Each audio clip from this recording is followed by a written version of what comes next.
Good morning. On behalf of Colorado State University, welcome to the President's Fall Address and University Picnic on this wonderful Colorado day. I'm Jan Nerger, Interim Provost and Vice President for Academic Affairs. Please rise, if you're able, for the presentation of colors presented by the Army ROTC Ram Battalion Color Guard.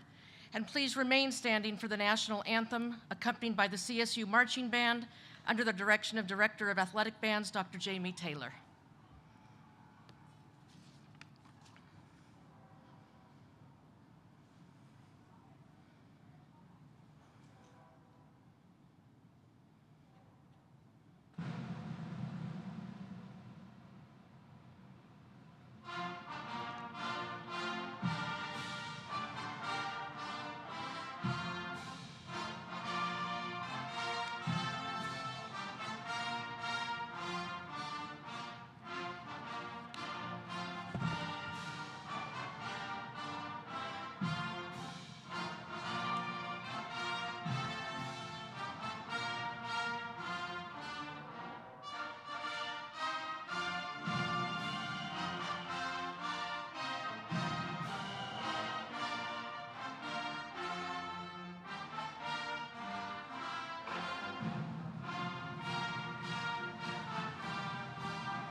Not sure if I should wait. Please be seated.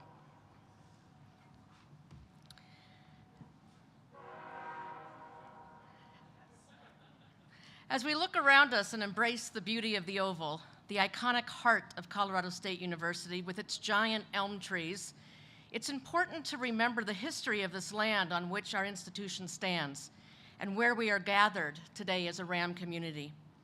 I'd like to take this opportunity to acknowledge with humility and respect that the land we are on today is the traditional and ancestral homelands of the Arapaho, Cheyenne, and Ute nations and peoples.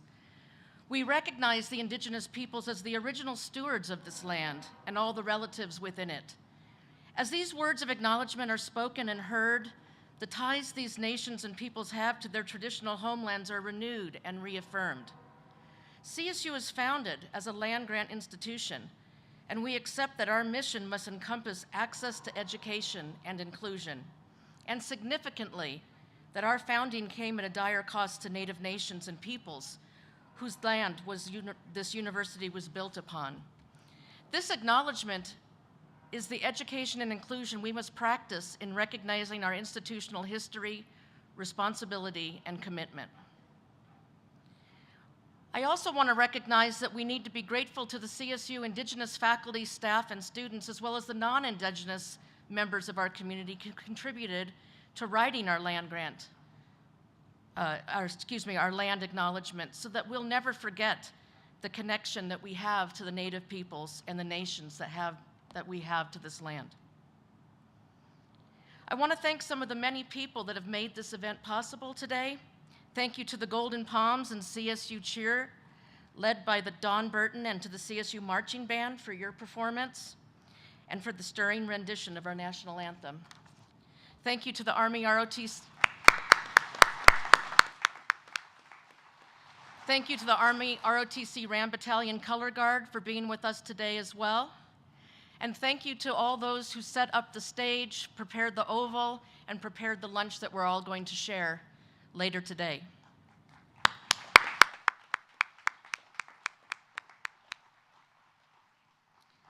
I now want to introduce to you the members of our platform party. Please hold your applause until I've introduced everyone, no matter how tempting it is. Dr. Rick Miranda, our interim president of Colorado State University, Adrian McDonald, Chair of our Classified Personnel Council, Sarah Olson, Chair of the Administrative Professional Council, Mendy Smith, Vice Chair of our Faculty Council, Rob Long, President, ASCSU.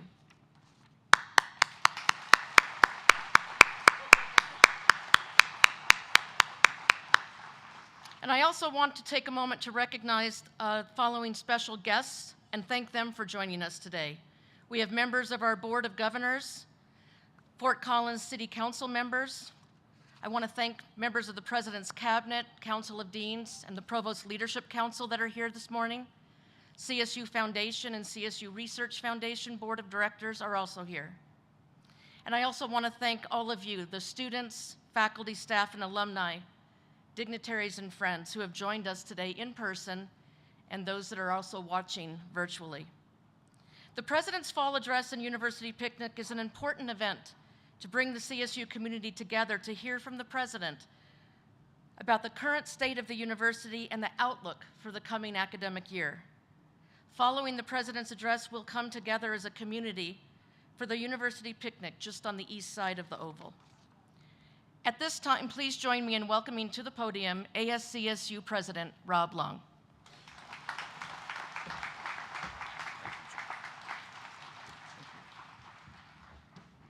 Fellow Rams and Fort Collins community members, it is my honor to be here today for the fall address among other CSU and Fort Collins leaders.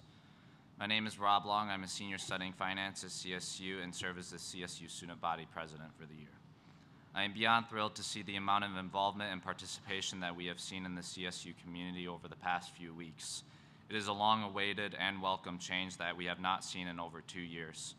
Further, it is my hope that this energy continues throughout the year as we continue to achieve the advancement of CSU students. The Associated Students of Colorado State University was no exception to the impacts of COVID-19 pandemic, as we have seen record low voter turnouts in the student body elections and below par morale among members. Since the start of the year, ASCSU has seen a significant increase in involvement and is once again finding student leaders that want to see the betterment of their peers' lives on the campus. It is my hope that ASCSU, among other organizations within the community, continue this energy beyond the first few weeks and continue to enhance the experience of all CSU students. Thank you all, and please welcome to the podium Interim President Rick Miranda.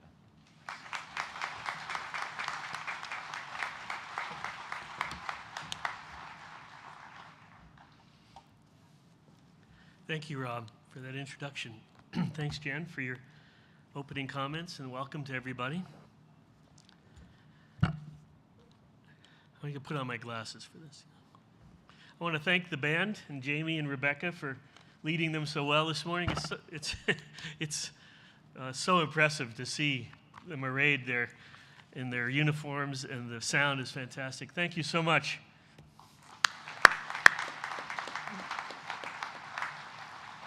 I want to thank you all for coming today. I know the free lunch helps, but I appreciate that you're all here. It's wonderful to see the Oval half filled with many colleagues and friends. I'm delighted to be here with you all today. And you know, this event really represents the best of the CSU community, and it has some special significance this year as well. 25 years ago, as CSU faced the challenge of rebuilding from the Spring Creek flood just months earlier, President Al Yates established this tradition, adding a picnic and a campus-wide celebration to what was a more modest annual fall address event at the time. I'll remind you, storms on July 27 and 28 of 1997 dropped more than 14 inches of rain in some locations on the slopes to the west of us, sending a wall of water into the city and onto campus. The flow along some of the streets near campus was like that of the Poudre River at the height of spring snowmelt. The flood created rapids in parking lots, burst through doors, and filled the lower levels of many buildings. Facilities management ultimately pumped about 5 million gallons of water out of our buildings. Tragically, 5 Fort Collins residents died in those days in the flooding. I had become chair of the math department only weeks before the flood and was spending those days in a mini long weekend vacation out in Steamboat Springs with my family.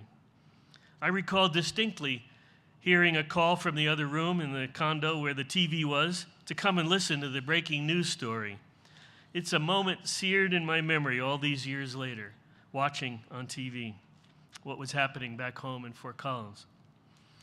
Personally, for our department, much of the library's mathematics collection was destroyed. And across campus, colleagues and students in many areas lost work measured in semesters, years, even decades. The days, weeks, and months after the flood were challenging in so many ways. And yet, the community came together to clean up, to rebuild, and in many cases, to reinvent. We adapted, and our resilience put ourselves in a position to excel. Now, President Yates that day, speaking here, just about 25 years ago exactly, called on the CSU community to take strength from the shared experience of recent months. He said, quote, "The flood offered many lessons, not the least of which is that we can be better than we've been. Only if we do this, only if we are better in the end, can we claim that our recovery efforts have been successful." Well, when I look back over these 25 years, I think that we've fulfilled President Yates' hopes. We are better in almost every way on this campus. Enrollments are strong, the entering class is better prepared and is closer to reflecting Colorado than ever before. Research has grown exponentially in these years. We are in the first rank of land-grant universities for our size, and our scholarly reputation has never been better. The campus has been transformed physically in this time, with a score of new facilities to teach, learn, and discover in. And our reach and impact across the state of Colorado continues to impress. We can be better than we've been, he said. These are simple yet powerful words. They weren't meant to scold us, but to celebrate us. He was saying to the campus, you've proved it during the flood recovery time. Now continue on that trajectory. Now, you all, Colorado State community, responded over these decades and fulfilled those hopes admirably. There's a lot to be proud of. But we're not done, though, are we? It's a new century. It's a different September morning. Many of us remember 1997, but the majority don't, I imagine. However, the more things change, the more they stay the same, eh? We're gathered here today in a distinctly parallel situation. We're now several weeks into the fourth academic year impacted by the COVID-19 pandemic. We've lost members of our community to the disease, and many of us have lost loved ones, friends, and colleagues. Operations in every corner of our university and of our world were impacted, some irreversibly. We're not the same as we were just 3 years ago. And it's not over yet. We know that risks from COVID, along with fear and uncertainty, remain. The disease has highlighted our essential vulnerability and the countless ways that we are interconnected. But we're here today, after a pause of 2 cycles of fall addresses, to do 3 things: to remember the costs we have borne, to celebrate the successes that we've had, and to look to the future. And everything that we've learned in this period can be harvested to make us better than we've been. We've not only reinvented ourselves in a host of ways to address the challenges of the COVID period in very positive ways, we've also identified some weaknesses on our campus and in our community. For example, we know that the impacts from COVID have not been borne equally by all groups. The burdens have been greatest for those who are most vulnerable. And this, on top of the health and economic challenges of the pandemic, has demanded renewed attention on the need to focus on basic fairness and to talk openly about complicated issues involving opportunity and identity, and about ways that we are falling short of our ideals. I think we have generally responded well to those issues, but there is more to do. We can be better, fairer than we've been. Now, focusing on fairness and on the flip side of that to inequities has led us on not only here, but on college campuses across the country and in society in general, to polarization in so many ways. This polarization, left, right, upper, lower, privileged, minoritized, white, or of color, this polarization has made it difficult to communicate effectively. Not only have we tended to congregate, even virtually, in our own silos, but too many of us have been tempted, when reaching out of those silos, to use ad hominem arguments, hurtful characterizations of identities, even hate speech at its worst. On this campus, we believe deeply in the principles of free speech and academic freedom. Those are bedrock principles for us. And we can't protect members of our community from the free speech of others. But what we can do is appropriately speak out and clearly articulate our values, work hard on educating our community on how to effectively exercise their own free speech in any responses, and provide a variety of support measures to our most vulnerable. Now, hate speech is virtually always rooted in malicious lies. And our primary mission is to counter lies with the truth. Discovering the truth, speaking the truth, supporting the truth, that's what we ought to do best.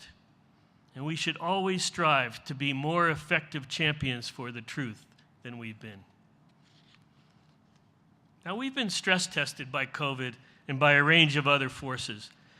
And I feel privileged to look out at what is happening on this campus and see how busy and productive all of you are. This is a community united by our love of education and by recognition that education has the power to transform lives. And we're doing that, and we're doing it well, in many ways better than we ever have. And this fall, we welcomed over 5,500 new first-year students to our campus, the largest incoming class ever. Congratulations to our colleagues in admissions over there in Ammons Hall and others across campus who made this happen. It speaks to the health of our university and to the recognition that this is a community that is focused on the success of our students. It's also significant that Forbes magazine recently ranked us as the best educational employer in the state. Year after year, the Association for the Advancement of Sustainability in Higher Ed ranks us among the nation's top doctoral institutions in terms of sustainability. This year, we were ranked number 2 in the country. And our research expenditures set a record again, and our rural initiative promises to engage Colorado in new and needed ways. Many great things are happening here, and as I indicated earlier, our trajectory over the past 25 years has fulfilled President Yates' hopes. We are so much better than we were. But this is a time to look ahead, too. A couple of weeks ago, about 120 or so leaders from across campus gathered out at RDEC, our Ag Experiment Station up in Wellington, for our fall leadership forum, and we discussed some priorities for the year ahead. We're weaving diversity, equity, and inclusion goals all across our activities. We want a campus that is welcoming to all, welcoming to those who traditionally never saw themselves joining us here, and welcoming back those who we've traditionally served well, but have been concerned that we've de-emphasized our land-grant values. We haven't. But we have to tell that story better. We can be more inclusive than we've been. Our top 3 priorities in the student-facing programs are enrollment, student success, and improving the curriculum. One enrollment goal is for each entering class to reflect the diversity of our state as we move towards Hispanic serving status. Also, the Board of Governors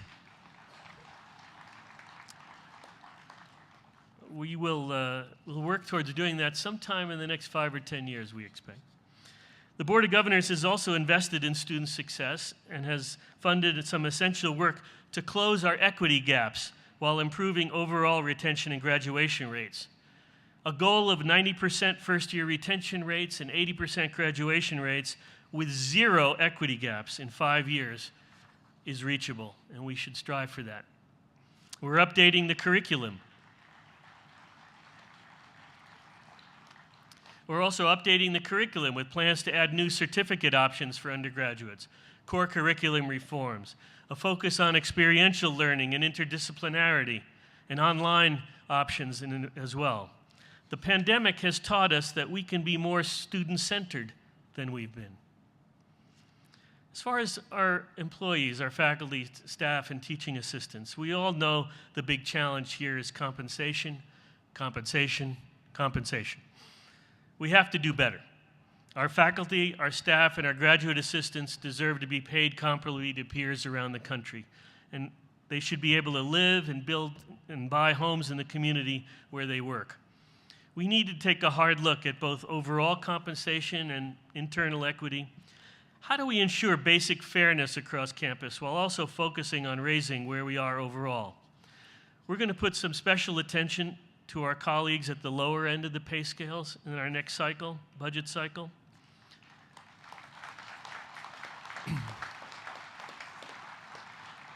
And I specifically mention here attention to reducing fees for our graduate staff as a particular focus. I met with representatives from our grad student council yesterday, and my promise to them and to all of you is that this will be featured prominently in our upcoming budget investments.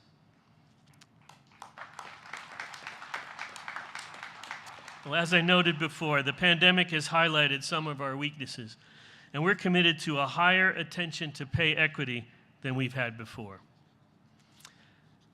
Our interactions with community, with funding from the Board of Governors, we're moving ahead with our rural initiative. Our STERM collaboration campus is up and running in Castle Rock with targeted 2+2 programs and strong partnerships with Arapahoe Community College and the Douglas County School District. We can serve Colorado and beyond better than we've done. In research and innovation, our research expenditures, as I mentioned earlier, a new record, reached nearly $450 million, their highest level ever. And we continue building on our strengths in sustainability, climate, health, food, water, and energy, data, computer science, democracy, and other areas, often crossing disciplines. We're looking for places to invest there, and we hope to move forward with some cluster hires in some areas in the next cycle. The pandemic has opened up whole new areas of research and impact for CSU. And building on that, we can be even more of a research powerhouse than we've been. In operations and facilities, we're moving ahead with construction and renovation projects, including a $100 million plus project to expand and transform the Clark Building. We'll be upgrading our...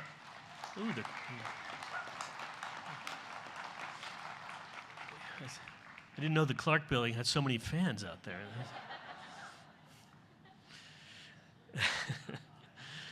We'll be upgrading our IT infrastructure and our HR systems too. CSU is beautiful. Look around.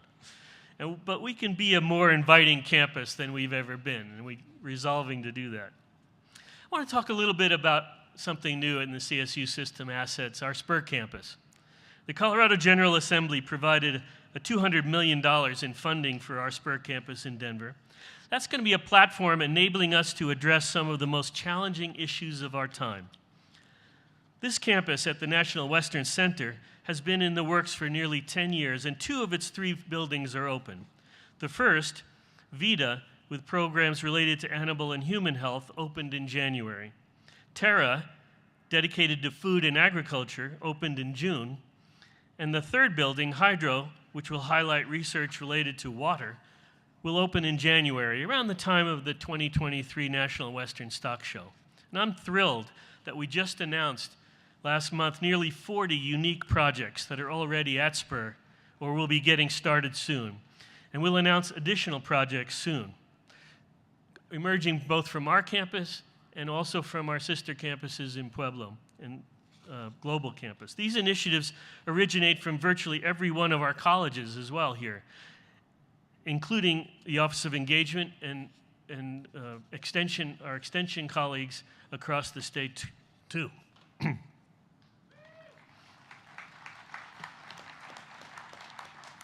The focus across these initiatives in the Spur campus is finding ways to connect with visitors in the local community as an anchor institution in that part of Denver, to make research accessible, to help young people, including many from underrepresented groups, begin to see themselves in the work that we do here at CSU. And by giving us a major new presence in Denver, it connects us to the rest of the state and supports our land-grant mission in ways that we haven't had before. At the Spur Expo earlier this month in my welcome address, I mentioned that my father, Henry, who's 98 years old last week, and my grandson, Henry, who's just 2 years old, they would both delight in visiting our Spur campus. So much to do there. Now, they are nearly 100 years difference in ages, those two people. And it's incredible that what is happening at Spur could appeal to virtually everyone in the state and beyond. Now, older Henry lives in Massachusetts, and I'm not sure I'll be able to get him out here anytime soon. But younger Henry's coming this winter, and I'm going to take him down there. Truly, Spur is for everybody. Now, we're all doing this at a time when some are questioning the value of higher education and the idea that it improves lives. Well, come on, the statistics are inarguable. There is no better investment for yourself than to attend a university like CSU. However, we have to continue to make that case, both statistically and for each individual that enters this oval seeking a better life. In our broadest sense, with our research and engagement mission, we have immeasurable value to the country and to the world as part of a network of Research One universities spanning the country. The pandemic and the contributions that universities made in protecting us during this time demonstrated that in countless ways. Our value to the country is inarguable. Our value to the state of Colorado through our land-grant mission, our extension offices, our regional campuses, our agricultural research stations, the Colorado State Forest Service, equally impressive. Week in and week out, we're in the state of Colorado adding value. More locally, here in northern Colorado, Larimer County, and the city of Fort Collins, we grew up together with the city over the past 150 years, and we'll continue to do that for the next 150, jointly supporting the regions and the city's vibrancy and health. And finally, I want to speak to the value that we generate through our graduates, our students and alumni. People often ask about the legacy of university leaders.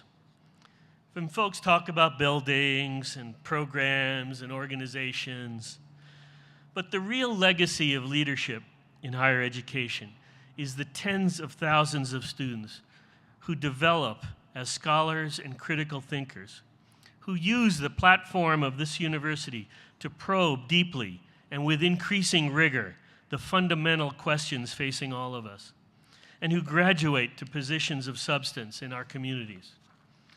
A promise lives within each one of our students. It is our responsibility to ensure that the students in our charge can fulfill their promise, that they are given the freedom to listen, to speak, to learn, to fail again, and ultimately, finally, to succeed. That requires that we hire and develop faculty and staff who understand this responsibility, who are committed to it, and who have the talent to excel at providing that environment and that education to our students. These are not easy aspirations for our students and for us. Easy is not worthy of our attention. We have great challenges ahead as a campus, as a state, as a society, as a planet. I need not remind you of all of them this morning.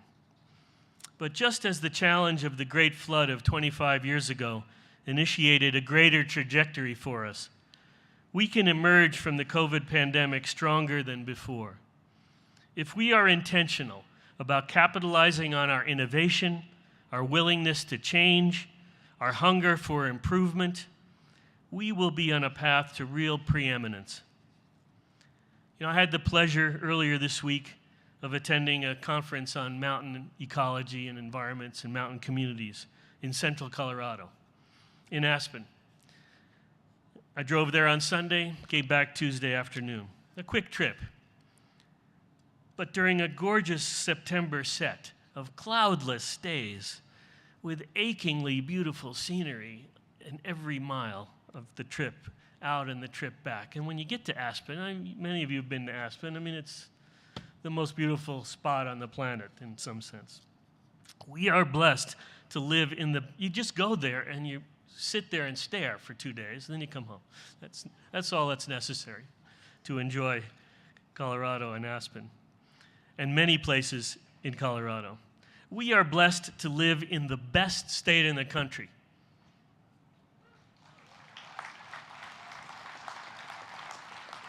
Just look around. Our goal should be no less, to be the best land-grant university in the country. We can be. And to quote President Yates one more time, we can be better than we've been. We are better than we were, and we will be even better in the years to come. It's been a great honor to be part of this, and I look forward to the rest of the year, challenges and all. I want to thank all of you for what you are doing.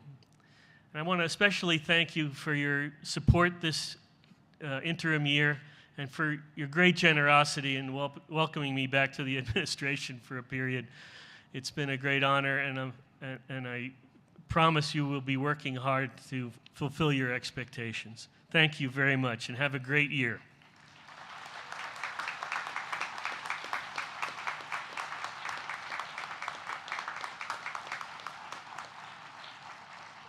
Now I see that the band has stood up again. Jamie's ready. We're going to hear the national anthem in our alma mater. Please welcome the band back.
Thank you, Jamie. And now, the CSU Spirit Squad, coached by Don Burton, going to join in as they play the alma mater and the fight song. We just did the alma mater.